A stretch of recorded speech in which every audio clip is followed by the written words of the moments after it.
Alors bonjour tout le monde. Dans la prochaine vidéo, on va regarder comment on peut faire pour créer des graphiques simplement dans l'outil Microsoft Excel. Vous allez voir, c'est pas très compliqué. Ce qui est important de faire en fait avant de construire un graphique, c'est de déterminer qu'est-ce qu'on veut afficher comme information. Donc généralement, c'est de rassembler l'information qu'on va vouloir afficher sous forme de graphique et par la suite, on va simplement les exprimer sous forme d'une image pour que ce soit plus visible et plus simple à comprendre. Donc, avant d'aller plus loin, je vais juste expliquer un peu comment fonctionne le schéma, donc comment sont organisées les données pour l'exemple qu'on va faire. Donc, pour chacun des mois dans mon magasin, je veux avoir les ventes pour David, Nicole, Pauline et Benoît. Vous allez voir que Benoît ici, il est en caractère avec des barrés en fait. Pourquoi si Benoît il est barré? En fait, c'est qu'on l'a mis à la porte parce que Benoît faisait des vols dans l'entreprise. C'est une mise en scène, vous comprenez. Puis on ne veut pas en tenir compte. Donc, Benoît, on ne l'inclura pas dans nos graphiques, puis on va voir comment on peut faire pour ne pas en tenir compte. Donc, la première étape qu'on va faire, en fait, on va faire une première mise en scène très très simple. Je veux avoir les données pour chacun des mois de David sous forme d'un graphique de type histogramme. Donc, on va voir ici comment on s'y prend pour faire un graphique. En fait, c'est simple, c'est que vous devez simplement sélectionner la plage de données que vous voulez créer. Puis en fait, vous allez aller dans l'onglet Insertion. Puis dans les insertions, vous allez voir aussi une zone graphique. Puis vous avez la possibilité de créer certains graphiques comme ça. Euh, si vous voulez, maintenant Word 2013 vous offre une option de graphique recommandé dans lequel il va vous proposer une série de graphiques que vous pouvez utiliser. Si vous préférez en fait, prendre ces valeurs par défaut puis que c'est suffisant pour ce que vous voulez faire, vous avez la possibilité de faire ces éléments-là. Par contre, si vous voulez, puis c'est ce que je vais faire dans la prochaine vidéo, je vais spécifier automatiquement moi que je veux un graphique de type histogramme, puis je vais venir spécifier ici le type d'histogramme que je veux avoir. En fonction des histogrammes, donc des valeurs préprogrammées dans Excel, j'ai la possibilité de venir choisir la disposition de mon graphique. Donc, dans l'exemple qui suit, je vais juste prendre un histogramme simple, donc sans effet 3D. Puis à ce moment-là, je vais avoir la possibilité de avoir mon graphique comme ça.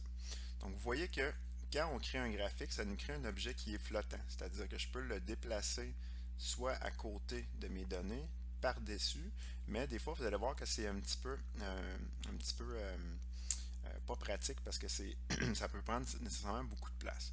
Donc, ce qu'on va faire, puis je veux juste en même temps vous parler de la fonctionnalité pour déplacer le graphique, je vais utiliser l'option pour faire le déplacement d'un graphique. Donc, je peux, lorsque je clique sur mon graphique, vous allez voir dans le haut ici que vous avez des outils graphiques qui sont disponibles. Puis, dans ces outils-là, il y en a un qui s'appelle le déplacement de graphique. Donc, je peux venir ici, je clique déplacer le graphique. En fait, je sélectionne mon graphique, je fais déplacer le graphique, puis là, il m'ouvre la boîte qui est ici dans laquelle je dois choisir entre deux options. Le déplacement d'objet vers quelque chose, donc ici, c'est comme un peu si je veux l'envoyer vers une autre feuille qui existe déjà, ou l'autre option, ou celle qu'on va utiliser généralement, je vais l'appeler graphique démo. Donc à ce moment-là, je vais me créer une nouvelle feuille. Donc une nouvelle feuille dans le bas ici de type graphique qui va apparaître. Puis à ce moment-là, mon graphique va être déplacé vers cet endroit-là. Donc vous voyez, vous avez le graphique qui s'est déplacé dans la feuille de type graphique démo. Euh, la première chose qui est importante à savoir également dans les graphiques sous Microsoft Excel, c'est que lorsqu'on change une valeur dans nos données, donc directement dans les données Excel, le graphique va se mettre à jour automatiquement. Donc si on regarde ici, on voit qu'en août, on n'a pas beaucoup de ventes pour David. On doit avoir moins de 100$ de vente en août. Donc si je viens dans mon document, si je vais dans mon document puis je viens changer la valeur pour le mettre par exemple à 600$, vous allez voir que la barre va se mettre à jour automatiquement. Donc on va l'essayer. Je m'en vais dans les ventes de David en août qui était à 22$. Je viens la mettre à 622,99$ par exemple. Donc pour vous montrer le changement. Donc maintenant en août, si je vais revoir mon graphique, vous allez voir que oups, il était ici environ. Puis là maintenant, le graphique a monté dans les 622$. Donc tout ça est dynamique. Puis à ce moment-là, vous avez la possibilité de changer les données, puis vos graphiques vont se mettre à jour, et ce, même s'ils sont dans leur propre feuille de données comme ça. Euh, Ensuite, quand vous allez avoir créé votre graphique par défaut, ça va peut-être arriver que vous allez vouloir le personnaliser, donc ajouter différentes options à votre graphique. Euh, vous allez voir que dans Microsoft Excel, il y a déjà des styles de graphique qui sont personnalisés, donc qui ont préparé pour vous. Donc, si vous voulez avoir quelque chose, par exemple, de professionnel, vous avez l'effet avec l'ombré, un autre modèle. Donc, vous avez la possibilité de venir choisir des types de graphiques comme ça qui vont se présenter pour vous assez rapidement. Euh, ça peut vous aider dans la conception pour faire des fois quelque chose de plus professionnel. Donc, vous avez la possibilité ici de venir choisir un style. Puis vous pouvez également changer les couleurs. Donc si les couleurs proposées en fait, vous trouvez que c'est pas suffisant, à ce moment-là, vous pouvez venir changer votre jeu de couleurs par rapport au graphique. Donc dans le cas qui est ici, moi je vais garder les couleurs par défaut parce que ça me plaît. Puis j'ai appliqué un style. En fait, je vais retourner au style par défaut. Là. Je préfère avoir le style de base comme ça. Euh, Vous voyez que des fois, quand on a un graphique, il y a différentes données qui vont s'afficher. Donc, on a la possibilité de personnaliser de A à Z le graphique qu'on veut avoir. Euh, Comment on va faire ça? En fait, on va sélectionner les options qui sont spécifiées ici à droite.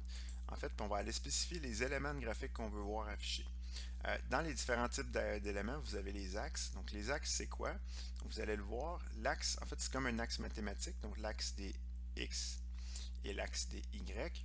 Donc, grosso modo, l'axe, si je décoche la valeur de l'axe, vous allez voir que en fait, les montants et les mois vont se cacher, donc ils ne seront plus apparus. Ils apparaîtront plus, en fait, ils seront plus visibles. Euh, Vous avez la possibilité de faire ça.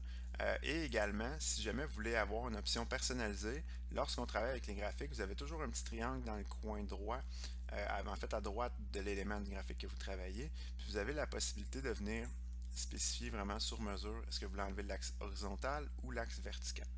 Puis, si jamais vous en avez besoin, vous pouvez aller également dans les autres options, puis aller chercher des valeurs très très précises ou détaillées. Donc, vous avez les axes comme ça que vous pouvez ajouter.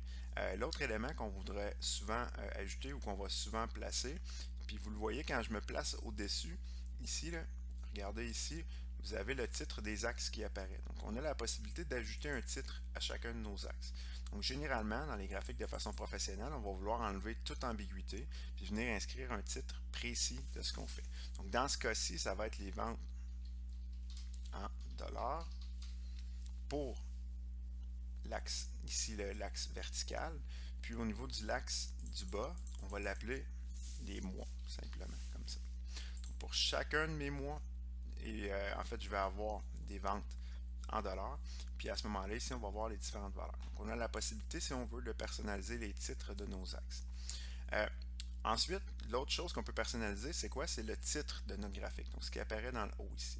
Donc, si j'ai mon titre, que je le décoche, vous voyez, il disparaît, j'ai la possibilité de l'activer. Puis, je peux le mettre au-dessus, superposé, centré, ou même à la limite de façon très très précise dans les autres options. Donc, généralement, dans le cadre du cours, on va jouer entre superposé, centré ou au-dessus.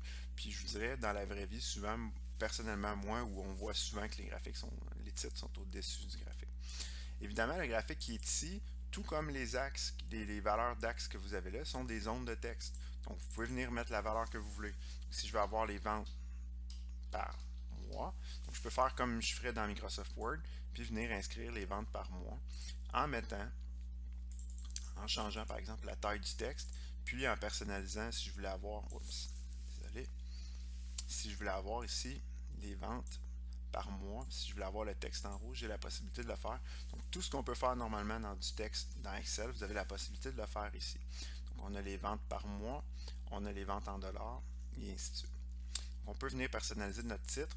Puis, si jamais je veux l'enlever, j'ai la possibilité de venir le décocher ici dans les titres du graphique. L'autre élément des graphiques que vous allez avoir, c'est les étiquettes de données. Les étiquettes de données, c'est quoi? Vous allez voir, quand je les retire, en fait, c'est le montant qui s'affiche ici, au niveau de mon graphique. Les étiquettes, j'ai la possibilité, si je veux, de les enlever. Vous voyez, ils disparaissent, ou de les activer. Lorsque je les active, je peux les placer de façon centrée, de type barre intérieure, intérieur de base, barre extérieure, de format légende de données. Donc, vous avez différentes façons de disposer l'information.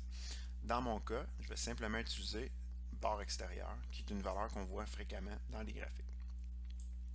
On a les possibilités de les activer et de les désactiver. Finalement, dans le bas, on a la possibilité d'ajouter des tables de données. Donc, une table de données, c'est quoi? C'est comme une espèce de résumé des données, donc des résumés numériques sous forme de nombres, en fait, de chiffres, des valeurs qui sont présentées dans le haut de mon tableau. Donc vous avez la possibilité ici de l'afficher pour une façon plus précise. Ou dans ce cas-ci, ce qui est peut-être moins utile, en fait, on les a déjà au niveau des étiquettes. Donc vous pouvez soit le mettre sous forme d'une table de données ou le mettre sous forme d'étiquette ou les deux, c'est vraiment comme vous préférez. Donc vous avez l'option pour le faire. Au niveau des barres d'erreur, on n'en parlera pas. C'est des choses vraiment précises au niveau des statistiques. Dans le cas du cours, on n'en tiendra pas compte. Au niveau des quadrillages, ici, j'ai la possibilité également de désactiver les quadrillages. Donc, si je veux avoir un graphique à fond blanc, ou de les activer. Puis encore là, comme à chaque fois, on a la possibilité d'ajouter des quadrillages majeurs, horizontales et verticales, et mineurs, donc avec un petit peu plus de précision au niveau de l'horizontale et de verticale. Donc, vous voyez la différence entre les deux. Ici, j'ai que les horizontales mineures. C'est très subtil, là. Je ne sais pas si on va bien le voir sur la vidéo. Puis j'ai la possibilité ici, lorsque j'ai de le voir, là, les horizontales qui sont les horizontaux en fait qui sont beaucoup plus gros. Donc, vous avez la possibilité de jouer avec les options. Évidemment, c'est dans le cadre d'un examen, on va vous dire de faire la même chose que le graphique qu'on va vous donner. Dans la vraie vie, vous y allez selon votre style, selon ce que vous préférez. Vous avez la possibilité de mettre des quadrillages comme ça.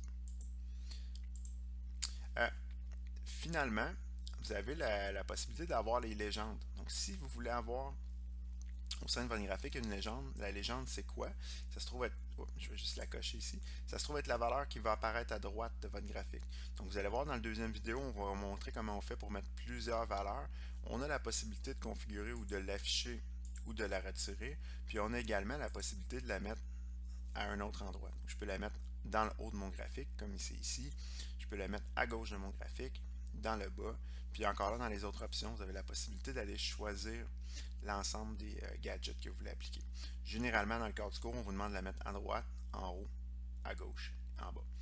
Donc, vous avez la possibilité d'avoir les éléments de graphique comme ça. Finalement, pour si vous faites de la statistique, vous avez la possibilité d'activer une courbe de tendance. Donc, c'est vraiment la tendance statistique. Donc, en fonction des données, on voit que la tendance à long terme, vous voyez qu'il y a une tendance à la baisse. Donc, souvent, quand on va faire de la statistique, on va regarder, plutôt que de regarder chacun des mois individuellement, on va vouloir voir est-ce qu'il y a une tendance à la hausse ou une tendance à la baisse. Ça va nous aider à déterminer ce qu'on veut faire comme graphique. Donc, vous avez les différents éléments de graphique comme ça. Dans l'onglet création, vous avez la possibilité comme ça de venir personnaliser votre graphique, changer les couleurs. Puis, si jamais en cours de route, vous décidez d'avoir que le type de graphique que vous avez sélectionné ne vous convient pas, vous avez aussi la possibilité ici de venir modifier le type de graphique. Donc, en cliquant sur modifier, ce que ça va faire, vous allez avoir une boîte qui va s'ouvrir, puis vous allez pouvoir changer la disposition de votre graphique. Donc, là, je l'avais de façon histogramme. Si je le voulais de façon courbe, donc avec une courbe entre chacun de mes points, j'aurai la possibilité comme ça de venir le cliquer, de choisir l'option que je veux, puis de faire OK. Puis le même graphique va être réaffiché, mais cette fois-là, on va avoir un graphique de type courbe. Donc, dépendamment du besoin, ou des fois, on peut essayer différentes façons de représenter un graphique. Puis quand vous représentez votre graphique comme ça, des fois, si un est mieux que l'autre, ben à ce moment-là, ça peut être intéressant. Donc, quand vous voulez voir s'il y a des tendances entre chacun des mois, des fois, c'est plus facile de voir si on est en format ligne, mais il y a possibilité de modifier tout ça. Donc, on avait tantôt un histogramme comme ça. Le petit frère, je dirais, un qui est très semblable à l'histogramme, c'est le graphique de type barre. Donc, si je veux le changer en cours de route, je peux aller ici, le changer. Puis, vous pouvez, dans l'option de modification du graphique, aller mettre les valeurs que vous voulez. Dans mon cas à moi, je vais remettre la valeur histogramme par défaut. Puis, à ce moment-là, je vais continuer avec cette version-là pour la suite des vidéos. Si jamais, en fait, dans la vraie vie, vous voulez utiliser certaines, vous ne voulez pas vous casser la tête, vous avez déjà dans Excel des valeurs de disposition rapide qui sont déjà faites pour vous.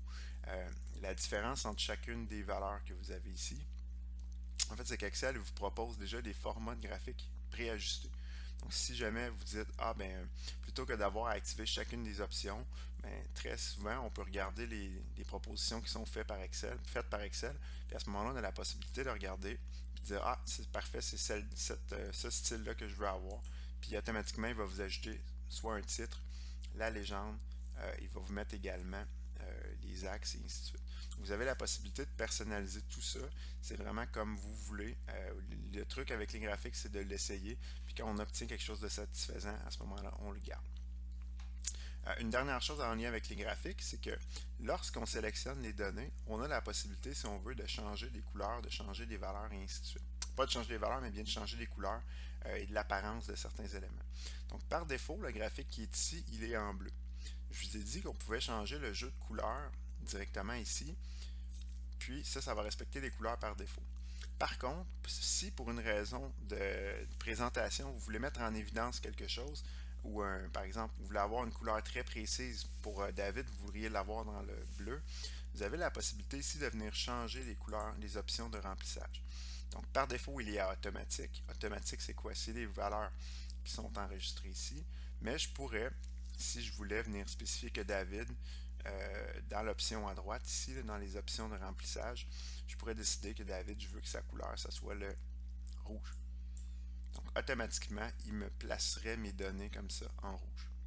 Si je voulais, je peux même à la limite venir spécifier que une des lignes que j'ai spécifiées ici, là, donc en double-cliquant, puis vous voyez quand je clique une fois, j'ai l'ensemble des données, puis quand je double-clique sur ma donnée, donc j'ai seulement celle qui est désignée, donc vous voyez, il y a des petits points, plutôt que d'avoir la série de données au complet, je vais avoir des petits points. En fait, si je clique une fois, j'ai la série de données, donc j'ai toutes les valeurs pour David, et si je clique deux fois, j'ai la valeur simplement de ce mois-ci, donc du mois de juillet. Je peux maintenant venir appliquer une couleur juste à cette donnée-là ici. Donc j'ai vraiment la possibilité de venir jouer dans les options. Je peux faire un remplissage uni. Je peux faire un dégradé, donc un dégradé entre deux couleurs. Donc si je le veux entre, je sais pas, entre du blanc et du bleu. Je peux faire un remplir avec une image si je veux. Je peux mettre un motif. Je peux le remettre de façon automatique ou je pourrais même à la limite mettre aucun remplissage, donc le mettre en blanc. Donc vous voyez que vous avez une foule d'options, on peut vraiment choisir énormément de choses. Tout ça via les options de formatage ici, comme ça.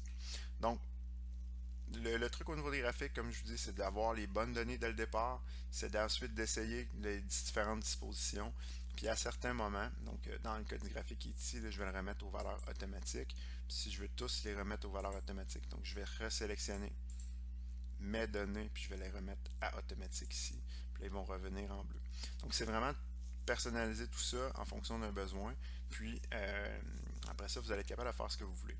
Si jamais vous avez des questions en lien avec ce volet-là, n'hésitez pas à m'en parler. Donc sinon, passez une bonne journée. Merci.